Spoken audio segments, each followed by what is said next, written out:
What's up guys? I just checked into this hotel for the Marketing Mayhem Live. Take a look at this.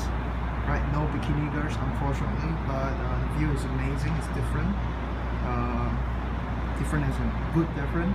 Right, I was just working here just now, but I moved inside because it got a little bit cold. So I can see that I'm working. So I got a two beds. I don't know why they gave me two beds. I requested for a big single bed, but I guess that's alright. So that's my workspace. I was just working and then I'm moving.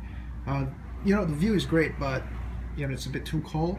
Anyway, while I was working, I actually made about $1,000. Okay, literally in an hour after I checked in, and it's really that simple, guys. And it's amazing feeling knowing that I'm paying about, I think, 1,000. I'm not sure, maybe less than that for this hotel, and I actually paid it off in the first hour after I got into the hotel. Amazing, isn't it? Plus, they give me a free bed. Okay, I think it's time to have some parties in this room.